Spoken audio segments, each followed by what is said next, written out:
తాకట్లో ఉన్న బంగారాన్ని విడిపించి ఆ రోజున మార్కెట్ ధర కట్టి మిగిలిన డబ్బును మీకు అందిస్తుంది Kommuri gold.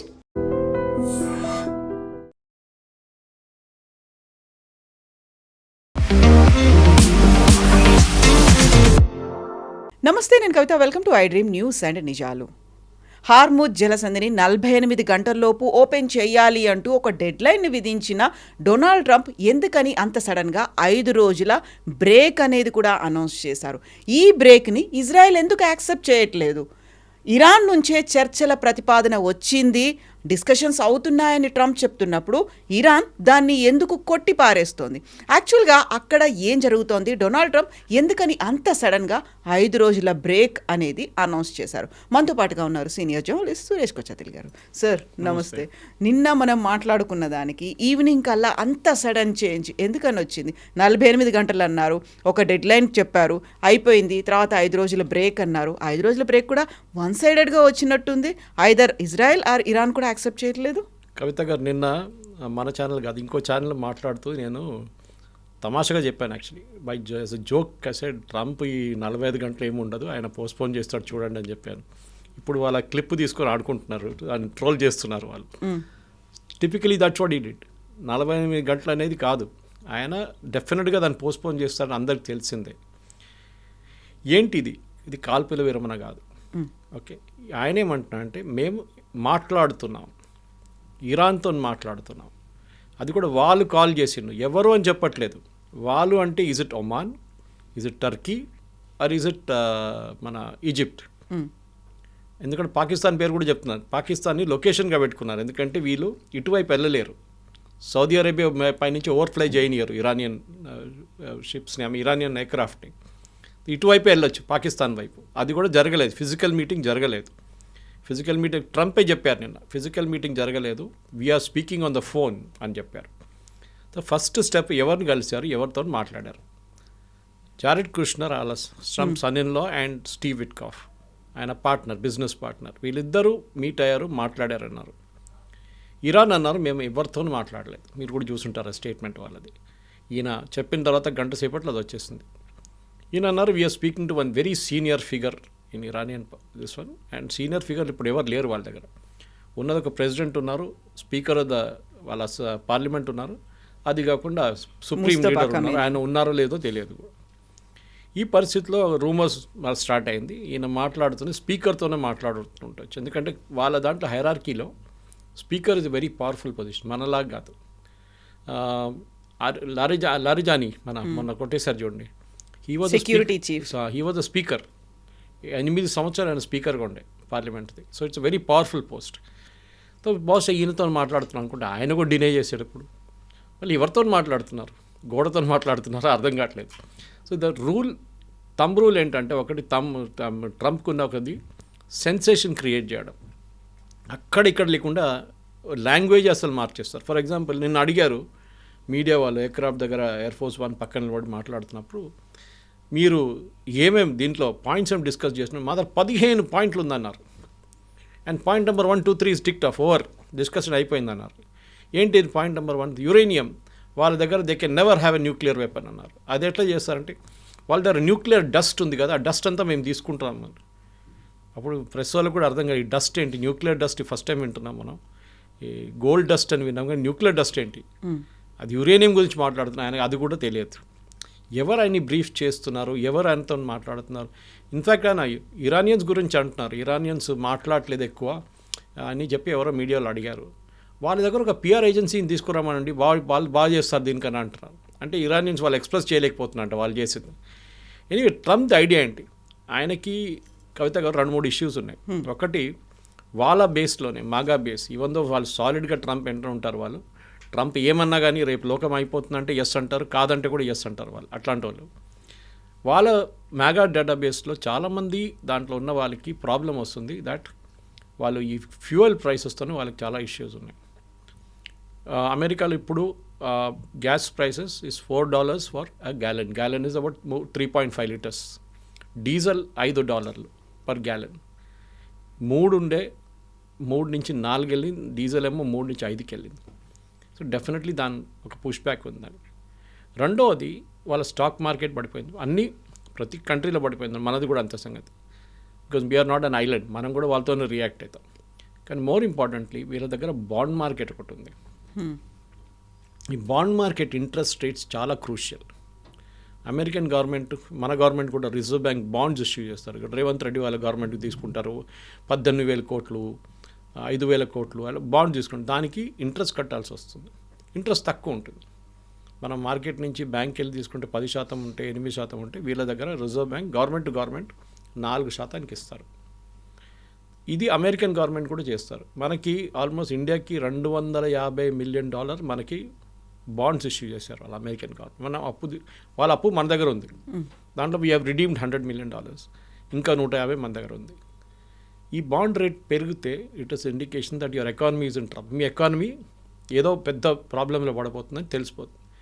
Bond market last 1 week నుంచి ఎక్కడికో వెళ్ళిపోయింది కంప్లీట్గా. యుద్ధం మొదలైనప్పుడు నుంచే స్టార్ట్ అయింది అది. కానీ స్పెసిఫిక్గా ఈ హార్మోస్ ప్రాబ్లం రాగానే అప్పుడు ఇట్ పీక్డ్ అన్నమాట. ట్రంప్ ఈ 2 ఇష్యూస్ మెయిన్గా, ఒక ఫ్యూయల్ ఒకటి, సెకండ్ ఇస్ ఈ బాండ్ రేట్స్, 2 ట్యాకిల్ చేయకపోతే డెఫినెట్గా అమెరికా నెక్స్ట్ ఒక వారం లోపల దట్ మేజర్ ప్రాబ్లం ఉండబోతుంది తెలిసిపోయింది దానికి. ఏదో ఒక అనౌన్స్మెంట్ చేయాలి నేను. ఆయన అన్నారు యుద్ధం అయిపోయిందన్నారు. యుద్ధం అయిపోయినప్పుడు మళ్ళీ డిస్కషన్ ఎందుకు? వాళ్ళు కొట్టిపడేసాం, there air force is gone, navy is gone, nothing is there, లీడర్షిప్ని కొట్టేసాం, మళ్ళీ ఏం మిగలలేదన్నారు. మళ్ళీ first level, second level, third level కూడా అయిపోయింది అని చెప్పారు. మళ్ళీ మీరు ఎందుకు మళ్ళీ డిస్కషన్ చేస్తున్నారు? మీరే అన్నారు కదా అన్నీ అయిపోయినాయని చెప్పి. They cannot launch any more nuclear missile, they cannot do this, cannot. కానీ స్పెసిఫిక్గా ఏం జరిగిందంటే, ఈయన మొన్న ఈ థ్రెటన్ చేసినప్పుడు 45 గంటల తర్వాత మేము వాళ్ళ పవర్ ఫెసిలిటీస్ మీద కొడతామని చెప్పారు స్పెసిఫిక్గా. And the biggest one to start with which is in Tehran.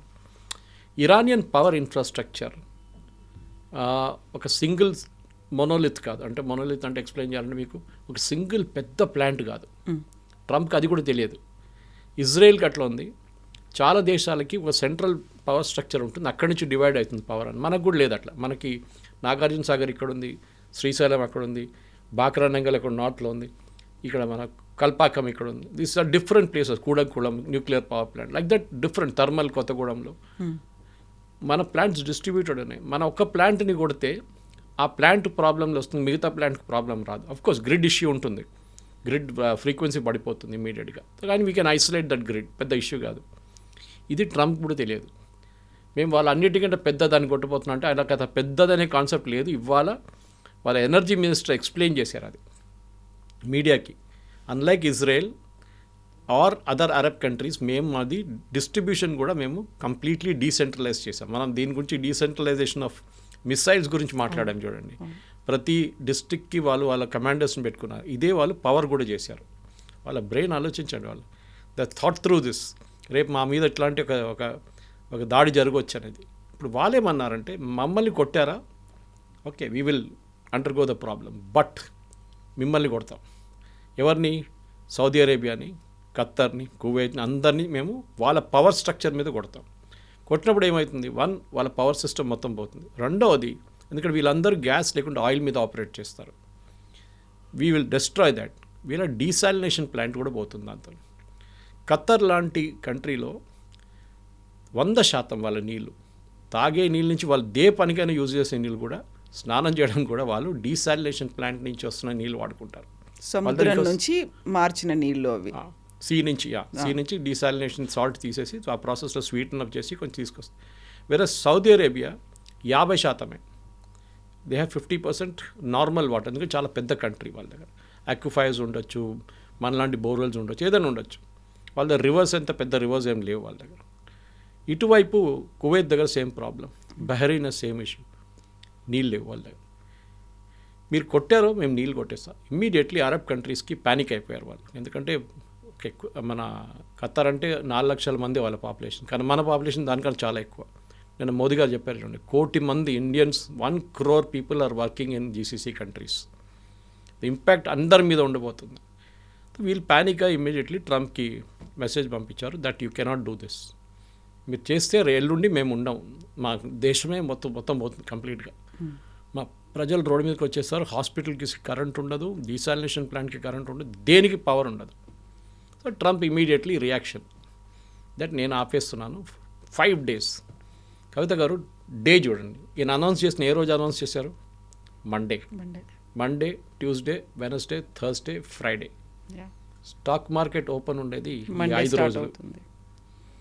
American stock market open అయ్యే టైంకి చెప్పారు. సండే రోజు చెప్పలేదు, మండే రోజు చెప్పారు. చూడండి ఆయన అనౌన్స్మెంట్ ట్రిక్. ఇది జరిగింది. Immediately stock market picked up. ఇప్పుడు అలిగేషన్స్ ఏంటంటే మన దాంట్లో ఇన్సైడర్ ట్రేడింగ్ అంటారు. అంటే మీరు ఒక కంపెనీ నడిపిస్తున్నారు, మీ కంపెనీ చైర్మన్ మీరు ఫైనాన్షియల్ రిజల్ట్స్ రిలీజ్ చేయబోతున్నారు. మీకు తెలుసు ఫైనాన్షియల్ రిజల్ట్స్ ఈసారి బాగా వచ్చిందా లేకుంటే it has gone below expectations. దాది మీ స్టాక్ మార్కెట్ మీ షేర్ మీద ఇంపాక్ట్ ఉంటుంది. మీరు ఈ పీరియడ్లో, దట్ ఈస్ ఈ రిజల్ట్స్ వచ్చే పీరియడ్లో దాని కొన్ని రోజుల తర్వాత మీరు అమ్మకూడదు, కొనకూడదు షేర్లు. యూ అండ్ బోర్డు మెంబర్స్ ఎవరెవరు ఉన్నారో మీరు అది పెద్ద సెబీ రూల్స్ ఉంది దానికి. ఇన్సైడర్ ట్రేడింగ్ అంటారు దాన్ని. ఇప్పుడు ఏమంటున్నారంటే ట్రంప్ వాళ్ళ ఫ్రెండ్స్కి ట్రంప్ ముందే చెప్పారు, నేను ఈ అనౌన్స్మెంట్ చేయబోతున్నాను, మీరందరూ షేర్లు కొనుక్కోండి. ఎందుకంటే షేర్ అంతా పడిపోయింది కంప్లీట్గా. కొనుక్కోగానే నేను చెప్పగానే షేర్ పైకి వెళ్ళిపోతుంది, అమ్మేసుకోండి. హాఫ్ అన్ అవర్ లోపల 220 పాయింట్స్ ఎక్కింది షేర్లు. And within half an hour మళ్ళీ పడిపోయింది. అంటే వీళ్ళు కొనుక్కున్న వాళ్ళు అమ్మేసుకున్నారు. So there is an enquiry going on. Insider trading జరిగిందా లేదా, ఎవరెవరు కొన్నారు, ఎవరెవరు అమ్మారు, that be huge database check చేయాల్సి వస్తుంది. కానీ ట్రంప్ చాలా క్లియర్గా చేసిన పని దీనికోసం. ఒకటి, he wanted to get the stock market up. రెండోది, ఇరాన్ కూడా చెప్పారు ఫ్యూయల్ ప్రైసెస్ని తగ్గించడానికి అని చెప్పి. అండ్ ఇమ్మీడియట్లీ బ్రెంట్ క్రూడ్ 100 కన్నా తక్కువ వచ్చేసింది. ముజర్బాన్ వాళ్ళ క్రూడ్, సౌదీ అరేబియన్ క్రూడ్ కూడా తగ్గింది. ఇప్పుడు 90-95 దగ్గర నడుస్తుంది. ఈ రెండే ట్రంప్కి కావాలండే మెయిన్గా. ఆయనకి ఇరాన్ని కొట్టడం కానీ, ఇరాన్ మీద దాడి చేస్తే కూడా మేము దాన్ని ఆపుతామని చెప్పిన మనుషులు ఇవాళ పొద్దున ఇరాన్ పవర్ ప్లాంట్ మీద కొట్టారు. పవర్ ప్లాంట్ మీద కొట్టారంటే మీరు చెప్పొచ్చు మళ్ళీ అది వైలేషన్ కాదా అంటారు. కాదు, ఆ పవర్ ప్లాంట్కి వెళ్ళి ఒక గ్యాస్ పైప్ ఉంది, that is what supplies gas to the plant, దాన్ని కొట్టారు ఇజ్రాయెల్ అండ్ యుఎస్. అప్పుడు మీరు చెప్పిన మాట మొత్తం పోయింది కదా. ఆ ప్లాంట్ వాళ్ళ పొద్దు నుంచి పనిచేయట్లేదు. డైరెక్ట్గా పవర్ ప్లాంట్ మీద అటాక్ చేయకుండా ఇండైరెక్ట్గా వెళ్ళేటువంటి సప్లై. అడిగితే ఏమన్నారు, మేము రోడ్ మీద ఒక పైప్ పోతాం, పైపుని కొట్టామంటారు. ఇది వీళ్ళ ట్రిక్ అనమాట. తో ఇప్పుడు స్పీకర్ ఆఫ్ ఇరానియన్ పార్లమెంట్తో మాట్లాడని చెప్పిన మంచి will come back to that topic. Mohammad Bagher Ghalibaf ఆయన పేరు. ఆయన హైరార్కీలో పాసిబ్లీ 10వ-11వ స్థానంలో ఉన్నారు. ఆయనకన్నా పైన చాలామంది ఉన్నారు. ఈ స్పెషల్లీ అయతోల్లా ర్యాంక్లో ఉన్న వాళ్ళు చాలామంది, వాళ్ళ దగ్గర 2-3 ఉన్నారు. ఈ ట్రంప్ ఏమంటున్నా అంటే హూ కంట్రోల్స్ హార్మోస్. నిన్న అదే ఎయిర్క్రాఫ్ట్ పక్కన నిలబడి మాట్లాడినాడు, అన్నారు. And that ayatollah, whoever is ayatollah, ఆయనతో నేను కంట్రోల్ చేస్తాను అంటే వీళ్ళిద్దరు కలిసి స్టేట్ ఆఫ్ హార్మోస్ నడిపిస్తారంట. ఆలోచించండి, అమెరికన్ ప్రెసిడెంట్, ఆయన దేశం చూసుకోవాలి, స్టేట్ ఆఫ్ హార్మోస్ చూసుకుంటారా? ఇది అర్థం కావట్లేదు. మీరేం చెప్పారు ఇనీషియల్ స్టేట్ ఆఫ్ హార్మోస్ని ఓపెన్ పెట్టండి, లేకుంటే బాంబ్ చేస్తాం. మీరు చేస్తారా లేదా? ఇప్పుడు ఏమంటున్నారు, నేను ఆయనతో కూర్చొని నేను కూడా గేట్ కాడ కూర్చుంటాను, ఒక స్టూల్ వేసుకొని కూర్చుంటాను, అక్కడ ఏ షిప్ వస్తుంది, ఏ షిప్ వెళ్తుంది, నేను చూసుకుంటూ కూర్చుంటాను. ఇది అమెరికన్ ప్రెసిడెంట్ పని అండి, ఇది అమెరికా పని అండి, ఇది కాదు. It is not there job. Arab countries ఉన్నారు, వాళ్ళు చూసుకుంటారు ఇదంతా, కానీ అది లేదు, నేనే చూసుకోవాల్సిందాన్ని. ఈ ఐ మీ మై సెల్ఫ్ అని చూడండి. ఈ యుద్ధం మొదలైనప్పుడు కవిత గారు మీకు తెలిసి ఉంటుంది, 2-3 మెయిన్ అబ్జెక్టివ్స్ ఉంటాయి. ఒకటి, రెజీమ్ చేంజ్, గవర్నమెంట్ని మార్చేస్తాం. రెండవది యురేనియం స్టాక్ పైల్స్, అంటే న్యూక్లియర్ వెపన్ తయారు చేయడం. మూడవది వీళ్ళది మిస్సైల్ అండ్ డ్రోన్స్, అది కంప్లీట్గా ఎలిమినేట్ చేయాలి. మూడవది చేశారు చాలా మటుకు, ఇంక్లూడింగ్ మ్యానుఫ్యాక్చరింగ్ యూనిట్ చాలా కొట్టారు. కానీ ఇప్పుడు కూడా ఇవాళ పొద్దున మనం మాట్లాడుతున్నప్పుడు ఈ టైంకి 25 డ్రోన్లు కొట్టారు సౌదీ అరేబియా మీద, యుఏఈ మీద 11 డ్రోన్లు కొట్టారు. ఆలోచించండి, ఇంత అయినాక కూడా వాళ్ళు చేస్తున్నారు. అంటే they are provoking the Arab nations to attack. కానీ వాళ్ళు చేయట్లేదు, వాళ్ళు చాలా స్మార్ట్ అయిపోయినారు. ఇప్పుడు సౌదీ అరేబియా ఇరాన్ని కొట్టారనుకోండి, ఈ వార్ ఎక్స్పాండ్ అయిపోతుంది. మళ్ళీ సౌదీ అరేబియా మీద ఉన్న డ్రోన్లు అన్నీ పంపించేస్తాడు. ఇప్పుడున్న పరిస్థితిలో ఫస్ట్ మ్యాటర్ జరగలేదు, ఇరానియన్ రెజీమ్. నా అనాలిసిస్ ప్రకారం ట్రంప్ ఏం గేమ్ ఆడుతున్నారంటే, ఒకటి అక్కడ ఉన్న వాళ్ళ నడిమిట్లోనే ఒక కన్ఫ్యూజన్ క్రియేట్ చేస్తున్నారు. అది టిపికల్ పాలిటిక్స్. ఇప్పుడు మన దగ్గర కూడా పార్టీలు ఉంటే 3 గ్రూపులు ఉంటే, మీరు ఒక గ్రూప్ చెప్తారు నేను మీ వాళ్ళని ముఖ్యమంత్రి చేస్తాను, రెండోవని పిలిచి అదే అంటారు, మూడోవని పిలిచి అదే అంటారు. వీళ్ళు ముగ్గురు అనుకుంటారు మా లీడర్ ముఖ్యమంత్రి అయిపోతాడు. కానీ మీరు ఆడే గేమ్ ఇంకోటి, ఒక్కరే సపోర్ట్ చేస్తారు మీరు. Possibly speaker of Iranian parliament Mohammad Bagher, ఆయన్ని బహుశా ఈయన ఒక లీడర్గా తయారు చేస్తున్నారు. మనం వెనిజువేలాలో చేసాం చూడండి అట్లా. కానీ ఇరాన్లో పవర్ అనేది మీకు తెలిసిందే, it is with the Iran national security guards. వాళ్ళ దగ్గర ఉంది. వాళ్ళు డిసైడ్ చేస్తారు ఎవరు ప్రధానమంత్రి, ఎవరు స్పీకరు, ఎవరు సుప్రీం లీడర్ అని డిసైడ్ చేసేది రెవల్యూషనరీ గార్డ్స్ వాళ్ళ దగ్గర. ఆ పవర్ ట్రంప్కి ఏం చేయలేకపోతాడు. ట్రంప్ ఎంత ప్రయత్నించా కానీ ఈ రెవల్యూషనరీ గార్డ్స్ పక్కన జరగకుండా ఏం చేయలేరు. ఇది మెయిన్ థింగ్ అవుతుంది. This is the problem. ఎందుకంత సడన్గా ట్రంప్ వన్ సైడెడ్గా డెసిషన్ తీసుకున్నాడు? Not even approaching Israel. కలిసి అటాక్ చేశారు, కలిసే యుద్ధం చేస్తున్నారు. ఇప్పటిదాకా నెతన్యాహు మాట్లాడలేదు, ట్రంపే మాట్లాడుతూ వచ్చాడు. సడన్గా ఇప్పుడు నెతన్యాహు చెప్పింది నేను ట్రంప్తో మాట్లాడతాను, we will continue the war, మేము అటాక్స్ చేస్తూనే ఉంటాము అనేటువంటి మాట నెతన్యాహు దగ్గర నుంచి వచ్చింది. సో ఆ షాక్ అనేది ఎవరికి తగిలింది? అసలు నెతన్యాహుకు తగిలిందా, ఇరాన్కి తగిలిందా, సొంతంగానే ట్రంప్ చేసుకున్నారా? నెతన్యాహు మెంటలీ ప్రిపేర్డ్గా ఉన్నాడు. ఆయనకి తెలుసు ట్రంప్ మెంటాలిటీ ఎట్లా అని. ట్రంప్కి ఒక డొమెస్టిక్ ఆడియన్స్ చూసుకుంటున్నారు ఆయన. ఆయిల్ ప్రైసెస్ పెరిగింది, బాండ్ ప్రైసెస్ పెరిగింది, దాంతోపాటు ఇన్ఫ్లేషన్ పెరిగింది. వాళ్ళ డొమెస్టిక్ ఆడియన్స్ సఫర్ అవుతున్నారు. సో డెఫినెట్గా ట్రంప్కి అక్కడ మిడ్ టర్మ్ పోల్స్ రావబోతుంది, దాని మీద డెఫినెట్గా ఇంపాక్ట్ ఉంటుంది. అదొకటి ఉన్నప్పుడు ఇజ్రాయెల్కి ఆ ప్రాబ్లం లేదు. ఇజ్రాయెల్లో ఎలక్షన్ రాబోతుంది ఇంకా కొన్ని నెలల తర్వాత. నెతన్యాహు డెఫినెట్లీ ఎలక్షన్ గెలుస్తారు. ఆయనకి ఈ వార్ ఎన్ని రోజులు నడుస్తుందో అన్ని రోజులు ఆయనకి ఎలక్షన్ గెలవడానికి ఛాన్స్ ఉంటుంది. కావాలంటే ఎలక్షన్ నడుస్తున్నప్పుడు కూడా ఆయన బాంబ్ చేసుకుంటాడు కావాలంటే ఓట్ల కోసం. వాళ్ళ కాన్సన్ట్రేషన్ అంతా రెండే ఇప్పుడు. ఒకవైపు ఇరాన్ దగ్గర ఉన్న మిసైల్ కేపబిలిటీని కొట్టడం. ఇవాళ పొద్దున కూడా దే అటాక్డ్ ఇజ్రాయెల్. నిన్న డిమోనా అటాక్ చేశారు, మీరు చూస్తుంటారు. న్యూక్లియర్ వాళ్ళ ఫెసిలిటీ, వాళ్ళ ప్లాంట్ అని చెప్పారు, మిసైల్ ప్రొడక్షన్ అని చెప్పారు. న్యూక్లియర్ ఫెసిలిటీ అట్ డిమోనాని లిటిల్ ఇండియా అంటారు. అక్కడ మన మహారాష్ట్ర నుంచి వెళ్ళిన చాలామంది జ్యూస్ అక్కడ ఉన్నారు. ఈ డిమోనాని కొట్టిన దానికి మీరు చూడండి, వాళ్ళు కరెక్ట్గా ప్లాన్డ్గా కొట్టారు. వాళ్ళు ఇరాన్ దగ్గర కేపబిలిటీ డెఫినెట్గా ఉందని తెలిపాను. డిగో గార్షియా కొట్టారు. డిగో గార్షియా సక్సీడ్ కాలేదు, కానీ 4000 కిలోమీటర్ అంటే 3700 కిలోమీటర్ ట్రావెల్ చేస్తుంది ఆ మిసైల్ ఇరాన్ నుంచి. ఇరాన్ దగ్గర ఐసీబీఎం లేదనుకున్నాం, కానీ ఇరాన్ దగ్గర ఐసీబీఎం ఉంది. ఇప్పుడు అమెరికాకి తెలిసింది, పాసిబ్లీ ఇజ్రాయెల్ కూడా తెలియదు ఈ మాట. ఇప్పుడు ఇజ్రాయెల్ స్ట్రాటజీ ఏంటంటే లెబనన్, సౌత్ లెబనన్ ఆక్యుపై చేయడం. వాళ్ళకి లెబనన్ వైపు నుంచి మిసైల్స్ ఆపితే వాళ్ళకి నార్త్ ఇజ్రాయెల్ సేఫ్ అయిపోతుంది, నార్దర్న్ ఇజ్రాయెల్, గోలాన్ హైట్స్ అటువైపు. అది వాళ్ళ స్ట్రాటజీ. సో వాళ్ళు రిపీటెడ్గా నిన్న సౌత్ లెబనన్ మేము ఆక్యుపై చేయబోతున్నాను వాళ్ళ డిఫెన్స్ మినిస్టర్ అన్నారు. లిటానీ రివర్ దాకా that they will capture that south Lebanon. ఆ సౌత్ లెబనన్ అటువైపు వెళ్ళే బ్రిడ్జ్ అంతా కొట్టుపడేశారు నిన్న. మేజర్ బ్రిడ్జెస్ డెమాలిష్ చేసేసారు ఎయిర్ రైడ్లో. వాళ్ళ స్ట్రాటజీ అది ఆక్యుపై చేసుకుంటే వీళ్ళ మిసైల్స్ తగ్గిపోతుంది, వీళ్ళ రేంజ్ ఉండదు అని చెప్పేసి. కానీ అక్కడ కూడా మనం వీఆర్ మిస్టేకింగ్. ఎందుకంటే అక్కడ కూడా మొన్న ఒక ఎయిర్ స్ట్రైక్లో 4 Iranian revolutionary guards senior leaders అక్కడ చనిపోయారు లెబనాన్లో. వాళ్ళు ఏం చేస్తున్నారు లెబనాన్లో? డెఫినెట్లీ వారి యుద్ధం మొదలైన ముందే వచ్చారు అక్కడికి. ఇన్ఫ్యాక్ట్ నస్రుల్లాని చంపినప్పుడు కూడా దాంతోపాటు అక్కడ కూడా 3 రెవల్యూషనరీ గార్డ్ చనిపోయారు. దానికన్నా ముందు ఒక సంవత్సరం ముందు ఒక పెద్ద డిప్లొమాటిక్ ఇన్సిడెంట్ జరిగింది. సిరియాలో ఉన్న ఒక ఇరానియన్ ఎంబసీ పక్కన ఒక బిల్డింగ్ మీద ఇజ్రాయెల్ బాంబు వేశారు. 4 రెవల్యూషనరీ గార్డ్ కమాండర్స్ చనిపోయారు. దాంట్లో పెద్ద ఇష్యూ చేశారు వీళ్ళు ఇరాన్. అది diplomatic thing, how did you bomb it, అది అని చెప్పి. సో ఇజ్రాయెల్ చెప్పారు మేమేం చేయాలి, అది that is not inside the compound, పక్కన ఉండే. సో ఇప్పుడు ఇరాన్ ఇప్పుడు ఏం డిమాండ్ చేయబోతున్నారంటే, ఒకటి వాళ్ళకి వాళ్ళ హిజ్బుల్లాని పక్కన పెట్టేస్తారు, హూతీలను కూడా పట్టించుకోరు, హమాస్ని కూడా దే డిస్బ్యాండ్ దమ్ నౌ. కానీ మేము యుద్ధం ఆపాలంటే మీ 3-4 డిమాండ్స్ వాళ్ళు ఆల్రెడీ ముందే చెప్పేశారు. ఒకటి, మా మీద ఇప్పటి నుంచి దాడులు జరగకూడదు. అది ఎవరైనా అగ్రీ చేస్తారండి? చేయరు. America will not agree, Israel will not agree అట. రెండవది, మాకు మా న్యూక్లియర్ ప్రోగ్రామ్ పీస్ఫుల్ పర్పసెస్ కోసం మేము నడిపించుకుంటాం, మిగతా న్యూక్లియర్ది ఐఏఏకి ఇచ్చేస్తాం కావాలంటే. 450 కిలోలు ఎంత ఉంది, 50 కిలోలు మాకు కావాల్సిన న్యూక్లియర్ ప్లాంట్ కోసం పెట్టుకుంటాం, మిగతా 400 కిలోలు we will give it to international atomic energy agency or Russia, whoever it may be. మూడవది, ఇప్పుడు దాకా జరిగిన దాడుల్లో వాళ్ళ ఇన్ఫ్రాస్ట్రక్చర్ మొత్తం ధ్వంసమైంది, దానికోసం కాంపెన్సేషన్ కావాలి. ఈ 3 మెయిన్ పాయింట్స్ వాళ్ళ దగ్గర ఉంది. దీని ఫస్ట్ పాయింట్ ఇజ్రాయెల్ అంగీకరించారు. Even if US says yes, Israel still say no. వాళ్ళకి ఏంటంటే ఏ రోజు కావాలంటే ఇరాన్ వెళ్ళి మేము కొట్టచ్చు అనే ఒక కాన్ఫిడెన్స్ ఉంది వాళ్ళకి. బికాజ్ ఎయిర్ డిఫెన్స్ మొత్తం పోయింది, వాళ్ళ రాడార్ పనిచేయట్లేదు, ఎయిర్ క్రాఫ్ట్ లేదు వాళ్ళ దగ్గర.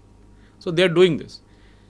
అమెరికా బహుశా అగ్రీ చేయొచ్చు దట్ మీ మీద దాడి చేయం, అయిపోయింది మాది, మా ప్రోగ్రామ్ ఫినిష్ అయిపోయింది. కాంపెన్సేషన్ కూడా ఎవరు ఇవ్వరు.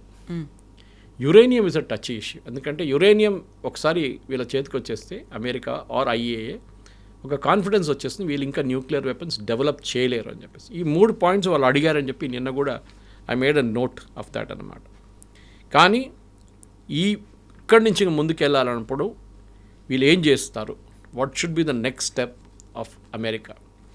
నేనేమనుకున్నాను, నిన్న ట్రంప్ ఇంత సీరియస్గా అనౌన్స్ చేసిన తర్వాత ఇవాళ బహుశా ఒక డల్ డే ఉండబోతుంది, మనకి డిస్కషన్ కూడా ఏమి ఉండదు టిల్ ఫ్రైడే మనం ఏం న్యూస్ లేదు, బాంబులు పడలేదు అనుకుంటే అప్పుడే పడ్డది బాంబు పొద్దునే. ఇజ్రాయెల్ వేసారు, దాని తర్వాత అమెరికా వచ్చి ఇచ్చారు, చెప్పాను చూడండి, పవర్ ప్లాంట్ పక్కన కొట్టారు. సో దట్ మీన్స్ వీళ్ళు ఆపట్లేదు. ట్రంప్ చెప్పిన మాట ట్రంప్కే వీళ్ళు ఆయనకే ఎవరు పట్టించుకోవట్లేదు. ఎందుకంటే వాళ్ళ ఆర్మీ, వాళ్ళ air force and their navy వాళ్ళు ఎవరు ఇప్పుడు ట్రంప్ని మాట వినట్లేనట్లున్నారు. ఎందుకంటే మరీన్స్ని తీసుకొస్తున్నారు ఖర్గ్ ఐలాండ్ మీద దాడి చేయడానికి. మీరే అన్నారు హార్మూజ్ ఓపెన్ పెట్టండి, we will patrol it together అని చెప్పారు. మళ్ళీ why are you going to Kharg island? Moment అమెరికాలో చాలా సెన్సిటివ్ అనే ఇష్యూ అంటే బూట్స్ ఆన్ ద గ్రౌండ్ అంటారు. అంటే వీళ్ళ సోల్జర్స్ని ఫిజికల్లీ అక్కడ వెళ్ళి పంపించడం, ఇరాన్లో బ్యాటిల్ ఫీల్డ్లో ఉంచడం. డెఫినెట్గా చాలామంది చనిపోతారు, డ్రోన్లు కానీ మిసైల్ కానీ ఏదో అది జరిగితే ఈవెన్ 5 మంది చనిపోతే కూడా it will become a big issue in US. వాళ్ళకి చాలా సెన్సిటివ్ అవర్. మనం అంటాం ఎప్పుడైనా single death is a tragedy, million is a statistics అంటాం. అదే సంగతి ఇక్కడ కూడా. ఇప్పటికే 16 మంది చనిపోయారు అని లెక్కలు చెప్తున్నాయి, 140 మంది ఇంజర్డ్ అయ్యారు. అది కూడా చాలా ఇంపార్టెంట్. సో ఇప్పుడు ఆంఫిబియస్ షిప్స్ కానీ అడిషనల్ తీసుకుంటే ఇరాన్ ఏమన్నారంటే, మీరు వీళ్ళని తీసుకొస్తే ఒకటి మేము కార్గిల్ మీద దాడి చేస్తాం, మా సంపత్తి కూడా పోతుంది దాంతో, our tanks will get hit, doesn't matter. మేము రెడ్ సీ వైపు కూడా మైన్స్ వేస్తాం, ఫర్గెట్ స్ట్రైట్ ఆఫ్ హార్మూజ్, అక్కడ కూడా మైన్స్ వేసేస్తాం, రెడ్ సీ వైపు కూడా వేసేస్తాం, మొత్తం పర్షియన్ గల్ఫ్ మొత్తం మేము మైన్లు వేసేస్తాం, ఎక్కడెక్కడి నుంచి షిప్స్ పోతాయి, entire thing will get blockade. ఇప్పుడు ఇదన్నీ కలుపుకుంటున్నప్పుడే ట్రంప్కి ఈ ప్యానిక్ సిచ్యువేషన్లో వచ్చేసారు. సో డెఫినెట్గా Arab nations, especially Saudi Arabia and Khattar, వీళ్ళిద్దరు ప్రెజర్ పెట్టుంటారు యూఎస్ మీద, కాదు ప్లీజ్ స్టాప్ దిస్, ఇప్పుడు చాలా అయిపోయింది, ఇప్పుడు దాకా ఆపుదాం అనుకున్నాం కానీ మీరే చెప్పారు యుద్ధం అయిపోయింది, వీఆర్ వైండింగ్ డౌన్ ఆపరేషన్స్ అన్నారు. మళ్ళీ మీరు $200 బిలియన్ ఎందుకు అడిగారు యూఎస్ కాంగ్రెస్ దగ్గర? ఇవాళ కూడా ఉంది, ఇవాళ కూడా డిస్కషన్ ఉంది దాని మీద. అయిపోయింది కదా యుద్ధం, మళ్ళీ $200 బిలియన్ ఎందుకు? ఇది ప్రశ్న.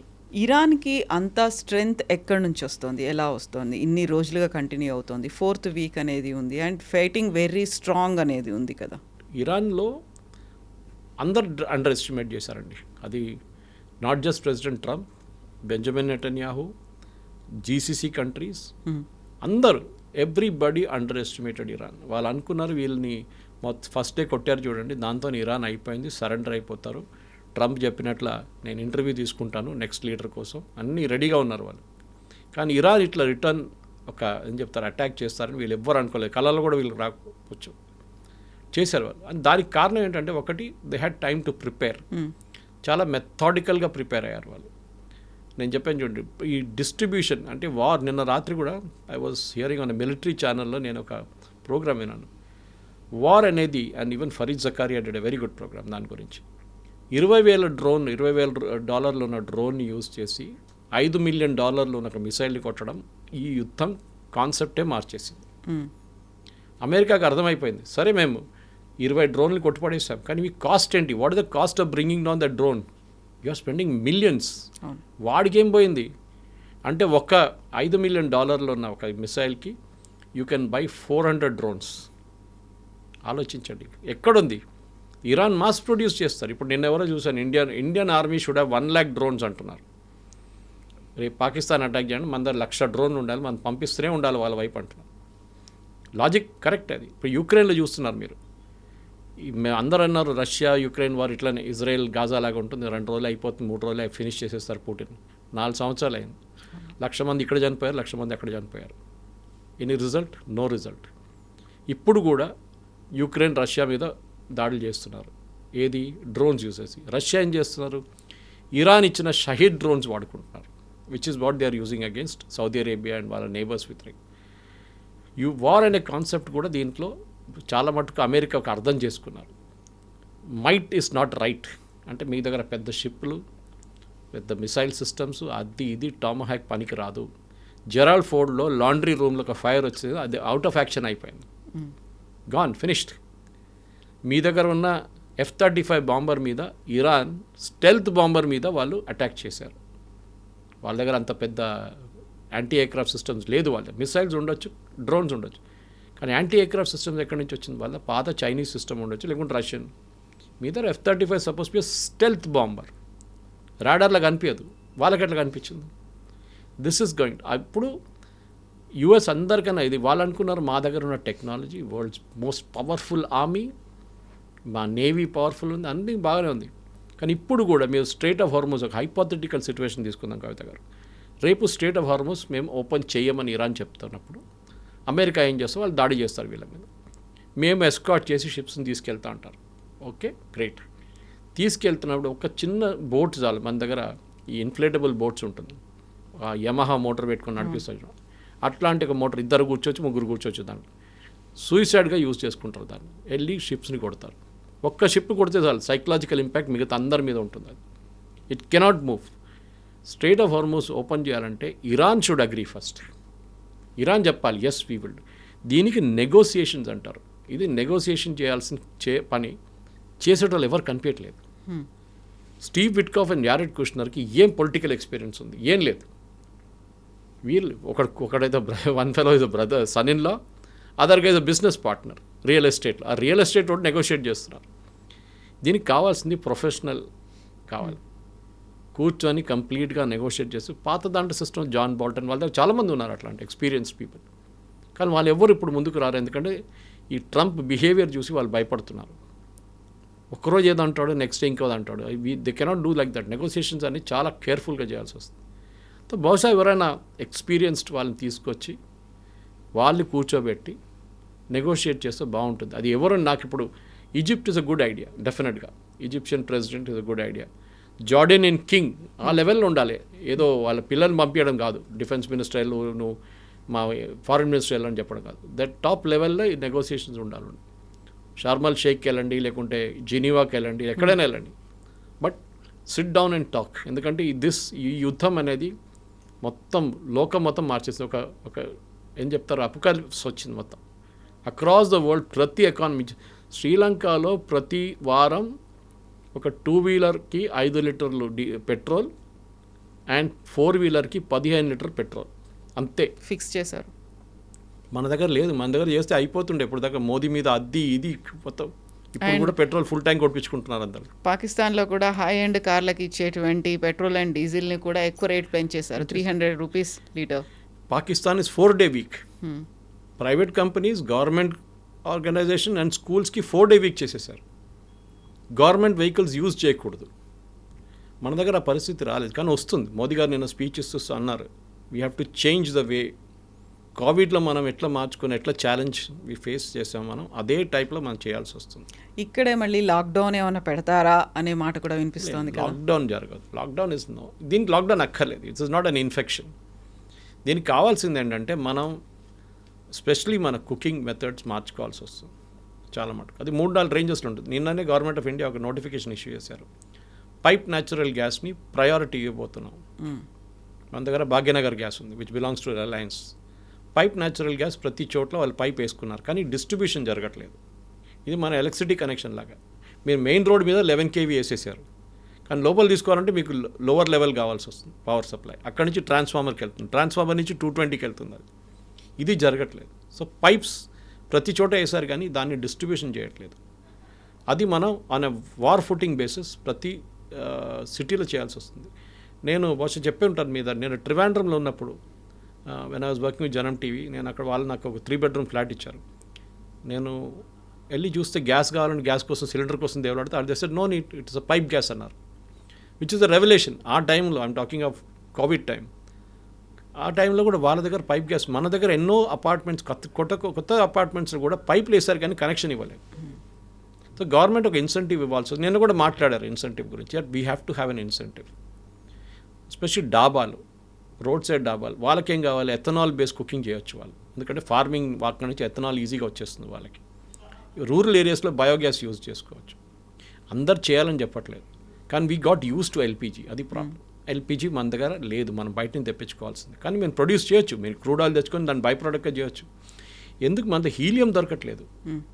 Helium is used in semiconductors, helium is used in MRI scan లాగిపోతాయి రేపు.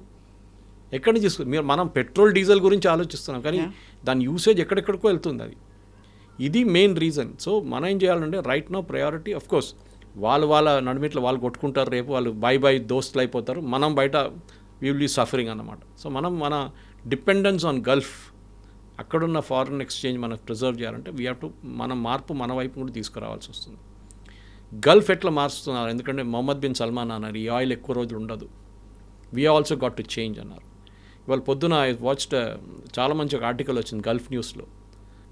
గుజరాత్లో అదానీ వాళ్ళ పెద్ద ఒక సోలార్ ప్రాజెక్ట్, వాళ్ళు ఏమంటున్నారంటే ఇది ఒక 18 టౌన్స్ని ఎలక్ట్రిసిటీ సప్లై చేయవచ్చు అంట, అంత పెద్ద ఫామ్ పెట్టారు సోలార్ది. Why not everywhere? ప్రతి చోట Cochin airport can be fully 100% solar, ప్రతి చోట్ల చేయాల్సింది ఇది. కానీ దానికి ఒక మెంటల్ మేకప్ మార్చాల్సి వస్తుంది. మన దాంట్లో అది లేదు.